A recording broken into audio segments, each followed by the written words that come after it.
12월 30일 수요일 하나님께서 주시는 말씀은 베드로후서 3장 1절부터 9절까지입니다. 봉독을 하겠습니다. 사랑하는 자들아, 내가 이제 이 둘째 편지를 너희에게 쓰노니 이 두 편지로 너희의 진실한 마음을 일깨워 생각나게 하여 곧 거룩한 선지자들이 예언한 말씀과 주 되신 구주께서 너희의 사도들로 말미암아 명하신 것을 기억하게 하려 하노라. 먼저 이것을 알지니 말세에 조롱하는 자들이 와서 자기의 정욕을 따라 행하며 조롱하여 이르되 주께서 강림하신다는 약속이 어디 있느냐? 조상들이 잔 후로부터 만물이 처음 창조될 때와 같이 그냥 있다 하니 이는 하늘이 옛적부터 있는 것과 땅이 물에서 나와 물로 성립된 것도 하나님의 말씀으로 된 것을 그들이 일부러 잊으려 함이로다. 이로 말미암아 그때의 세상은 물이 넘침으로 멸망하였으되 이제 하늘과 땅은 그 동일한 말씀으로 불사르기 위하여 보호하신 바 되어 경건하지 아니한 사람들의 심판과 멸망의 날까지 보존하여 두신 것이니라. 사랑하는 자들아, 주께는 하루가 1000년 같고 1000년이 하루 같다는 이 한 가지를 잊지 말라. 주의 약속은 어떤 이들이 더디다고 생각하는 것 같이 더딘 것이 아니라 오직 주께서는 너희를 대하여 오래 참으사 아무도 멸망하지 아니하고 다 회개하기에 이르기를 원하시느니라. 아멘. 베드로 사도는 이 노년에 교회가 맞이한 이 위기를 보면서 바로잡아야 되겠다 하여서 이 두 번째 서신을 썼습니다. 베드로 후서지요. 거짓 선생들, 즉 이단들이 잘못된 사상, 잘못된 교리를 앞세워서 성도들을 타락하도록 만들고 잘못된 길을 가도록 현혹시켰습니다. 육신으로 범하는 죄는 죄가 아니야. 이렇게 말이죠. 영혼이 중요한 것이지 육신은 아무것도 아니야. 그래서 도덕적으로 막 타락한 삶을 사는 거, 육신의 정욕대로 사는 거, 그것이 아무것도 아닌, 죄가 아닌 것으로 이렇게 현혹하였던 것이죠. 세상적인 눈을 뜨고 볼 때 매력 있지요. 그러니까 많은 성도들이 현혹되었을 것이 분명합니다. 또 한 가지, 교회에 그 잘못된 사상이 들어와서 그 교회가 어지럽혀지고 성도들이 현혹되었는데 그것은 바로 예수 재림에 대한 불신입니다. 예수님 재림 안 하셔. 이렇게 가르치는 이들이 있고 그렇게 믿는 이들이 생겨나기 시작했던 것이죠. 그리하여서 이렇게 베드로 사도가 두 번째 서신을 썼습니다. 베드로 후서지요. 오늘 본문은 예수 재림에 대하여서 불신하는 자들을 향하여서 베드로 사도를 통하여서 엄중하게 선포되어지는 내용입니다. 예수 재림을 불신하는 자들, 즉 이 선지자들의 예언 그리고 사도들을 통한 주님의 말씀을 불신하고 조롱하는 자들이 주장하는 게 도대체 뭡니까? 구약의 선지자들의 말씀을 조롱하고 또 이 사도들을 통한 예수님의 말씀을 조롱하면서 예수 재림에 대하여서 불신하고 그것을 이렇게 선포하면서 현혹하는 자들이 주장하는 내용이 뭡니까? 그게 이제 4절에 기록되어 있죠. 4절 한번 읽어보죠. 시작. 이르되 주께서 강림하신다는 약속이 어디 있느냐? 조상들이 잔 후로부터 만물이 처음 창조될 때와 같이 그냥 있다 하니, 이들이 지금 이렇게 주장하면서 자신들의 주장을 이렇게 펼치고 있는 거죠. 자, 두 가지로 볼 수 있어요. 4절 다시 보면 이르되 주께서 강림하신다는 약속이 어디 있느냐? 주님 재림하신다는 약속이 어디 있느냐? 요거 거짓말입니다. 요거 거짓말로 현혹하는 것입니다. 자, 예수님 재림 약속이 어디 있을까요? 있지요. 우리 예수님이 직접 말씀하셨어요. 마태복음 24장 34절. 또 예수님이 승천하시는 때에 천사들이 예수님이 재림하실 것을 말씀했죠. 사도행전 1장 11절, 사도행전 3장 20절에 기록되어 있습니다. 이게 끝이 아니에요. 사도들을 통하여서도 이 예수님 재림에 대한 사실이 언급되어 있습니다. 데살로니가전서 4장 15절, 데살로니가 후서 2장 1절, 베드로전서 4장 7절, 또 데살로니가전서 5장에도 여러 번 기록이 되어 있죠. 이렇게 예수님이 직접 또 예수님 승천하는 모습을 보고 있을 때 천사를 통하여서 또 사도들을 통하여서 예수님 재림에 대한 약속이 기록되어 있다. 그러니까 예수님 재림에 대한 불신을 이렇게 가중시키고 증폭시키기 위해서 거짓말로 현혹하고 있는 거예요. 이들이 지금 거짓말하고 있는 거죠. 거짓말로 현혹하는 겁니다. 또 4절을 다시 보시면 주께서 강림하신다는 약속이 어디 있느냐. 그런데 뭐라 그래요? 조상들이 잔 후로부터 만물이 처음 창조될 때와 같이 그냥 있다. 지금 우리 조상들이 지금 죽고 그러고 있지. 그때나 지금이나 처음 창조될 때 그 모습 그대로 있고 또 이렇게 그 자연 법칙이 또 그대로 운영되고 있지. 그러면 다 모든 게 변함이 없는데 무슨 재림이냐 이거. 세월이 이렇게 많이 흘러도 조상들이 죽고 또 죽고 그런데 언제 재림이, 그러면서 재림 요런 방식을 통하여서 재림은 없다라는 것을 과거에도 없고 계속 없고 누구 때도 없고 없는 거야. 이건 없는 걸 가지고 우리가 있다라고 기다리는 거다, 이렇게 주장하고 있는 것이죠. 그러니까 재림이 좀 자신들의 생각보다 지연되고 있는 것을 가지고 주장을 펼치고 있는 것이죠. 자, 그렇다면 이들의 주장에 대해서 사도 베드로는 지금 어떻게 반박하고 있나요? 자, 그 반박은 이거예요. 5절을 보면은 하나님이 천지를 창조하신 것 모두 하나님의 말씀으로 된 것이다. 5절에 기록되어 있어요. 5절 읽어보세요. 시작. 이는 하늘이 예적부터 있는 것과 땅이 물 위에서 나와 물로 성립된 것도 하나님의 말씀으로 된 것을 그들이 일부러 잊으려 함으로 하나님의 말씀으로 천지 창조된 거예요. 6절을 보면 하나님이 물로 세상을 심판하신 것, 이 노아의 홍수 때죠. 노아 홍수 심판이죠. 이거 하나님이 물로 세상을 심판하신 것 모두 하나님의 말씀으로 된 것이다. 하나님의 말씀으로 된 것이다.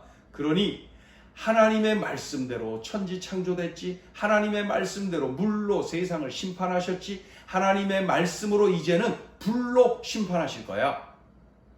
하나님이 말씀하셔서 세상을 이제 불로 심판하신다고. 불심판. 그러니까 예수님 재림, 그때는 예수님이 심판하기 위하여 오시는데 그때 불심판이 있을 것이다. 이것을 강조합니다. 이것 역시도 말씀으로 됐다. 이런 말씀이 있다는 거예요. 이렇게 말씀하셨다는 거예요. 그래서 7절 읽어보죠. 7절 시작. 이제 하늘과 땅은 그 동일한 말씀으로 불사르기 위하여 보호하신 바 되어 경건하지 아니한 사람들의 심판과 멸망의 날까지 보존하여 두신 것이니라.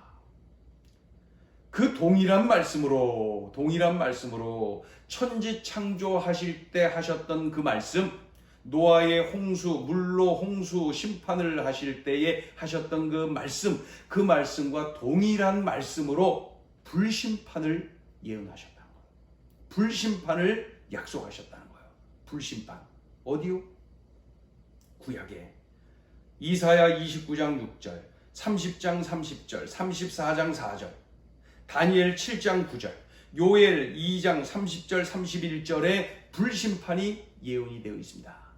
불심판. 하나님께서 이 선지자들을 통하여서 불로 세상을 심판하실 것을 말씀하셨어요. 구약에. 그러면 신약에 우리 예수님이 직접 말씀하셨어요. 마태복음 25장에.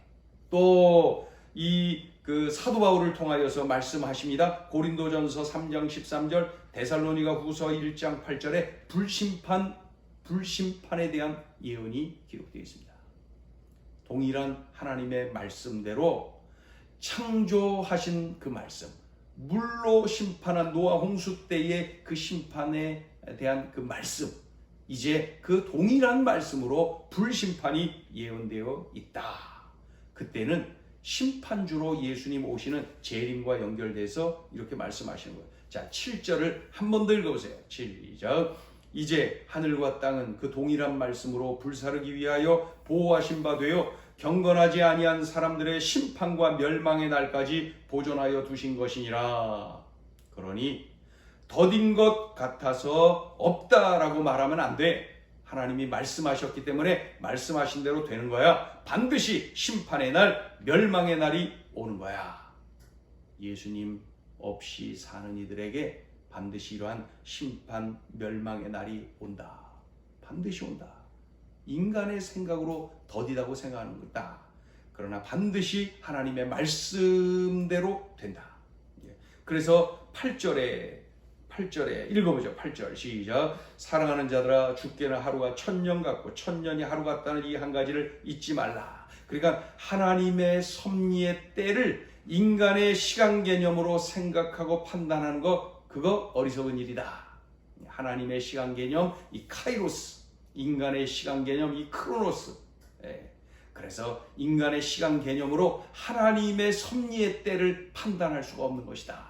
그러니까 그 조상 때 아무개 때도 재림 안 하셨지, 아무개 때도 안 하셨지, 뭐 맨날 똑같잖아.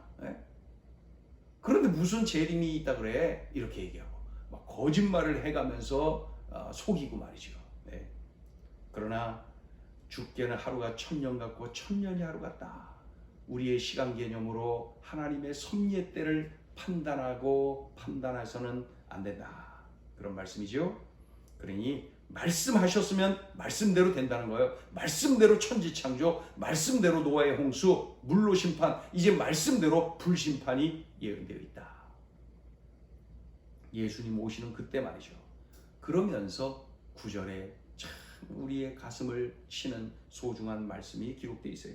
9절 읽어보죠. 시작. 주의 약속은 어떤 이들이 더디다고 생각하는 것 같이 더딘 것이 아니라 오직 주께서는 너희를 대하여 오래 참으사 아무도 멸망하지 아니하고 다 회개하기에 이르기를 원하시느니라. 달리 표현하면은 한 명이라도 더 구원받게 하려고 우리 주님이 참고 계시는 거야. 이 재림의 시기가 늦어진다고요? 한 영혼이라도 더 구원받기를 원하시는 우리 주님의 속마음이 기록되어 있는 거예요. 모두가 한 영혼이라도 더 살리기를. 그래서 모두가 다 회개하고 예수님을 영접하고 구원받기를 기다리는, 그리고 참으시는, 인내하시는 우리 주님의 마음이 담겨있다. 그러나 그럼에도 불구하고 그날, 그 재림의 날은 반드시 온다는 것이죠. 자, 오늘 주시는 메시지입니다. 첫째, 늘 종말론적인 삶을 살라. 예수님이 언제 오시느냐? 그거보다 중요한 것은 내가 주님 맞이할 준비가 되어 있느냐? 그것이죠. 수많은 이단이 이 문제를 들고 성도들을 유혹하여서 잘못된 길로 이끌었어요. 수많은 성도들이 이 질문 앞에 넘어진 것 아닙니까? 늘 명심하고 영적으로 깨어있는 삶을 살아야 됩니다. 오늘이 주님이 오시는 날일 수 있다. 또 한 가지, 오늘이 내가 주님의 부름을 받을 수 있는 날일 수 있다. 주님이 오시는 우주적 종말의 날, 내가 주님의 부름을 받는 개인의 종말의 날. 우린 이런 두 가지 종말을 앞에 두고 살아가고 있는 유한한 존재들입니다. 그러니 오늘 이 하루가 그렇게 중요한 날이에요. 그래서 늘 종말론적인 삶을 살아야 됩니다. 그럴 때에 우리가 더 영적으로 깨어있는 삶을 살 수가 있고요. 우리가 주님과 동행하는 능력의 삶을 살 수 있고요. 주님 뜻에 순종하는 거룩한 삶을 살 수 있고요. 그래서 종말론적인 삶을 살아야 됩니다. 오늘이 주님이 오시는 날일 수 있다. 오늘이 내가 주님의 부름을 받는 날일 수 있다. 이러한 삶 말이죠. 자, 둘째 주시는 메시지입니다. 주님의 마음을 지금 살아내라. 우리 주님은 지금 오래 참고 계시는 거예요. 아무도 멸망하지 않고 다 회개하기에 이르기를 원하시는 우리 주님의 속마음을 이렇게 우리에게 알려주고 있지요. 그러니까 한 영혼이라도 더 구원하고 싶으셔서 재림의 시기를 참고 계신다. 이런 우리 주님의 마음을 헤아리고 우리가 한 영혼이라도 더 살리기 위하여서 주님의 마음을 품고 한 영혼이라도 더 살리기 위해서 말씀을 전하고 주님을 자랑하고 또 주님께로 인도하는 그러한 삶을 우리가 살아야 됩니다. 주님의 마음을 지금 살아내라. 오늘 이렇게 재림의 시기를 이렇게 참고 인내하시면서까지 한 영혼이라도 더 회개하고 주께로 돌아오기를 기다리시는 우리 주님의 이 마음, 그렇다면 이 마음을 헤아리고 한 영혼이라도 더 살리기 위하여 헌신하는 우리의 삶이 되어야 할 것입니다. 오늘도 이러한 우리 주님의 심장을 품고 사는 귀한 날 되어야 되지요. 기도합니다. 하나님, 종말론적인 삶을 살아라 말씀하시고 한 영혼이라도 더 구원하시고자 하는 우리 주님의 그 마음을 품고 오늘 우리가 그렇게 살아내야 됩니다. 주님, 오늘 주신 이 말씀을 붙잡고 우리들이 어떻게 살아야 되는지, 무엇을 위하여 살아야 되는지, 무엇을 위하여 죽어야 되는지 주여 오늘 이 말씀을 일깨워 주셨사오니 우리들 이 말씀 순복하며 이렇게 살아내게 하여 주옵소서. 예수님의 이름으로 기도 올리옵나이다. 아멘.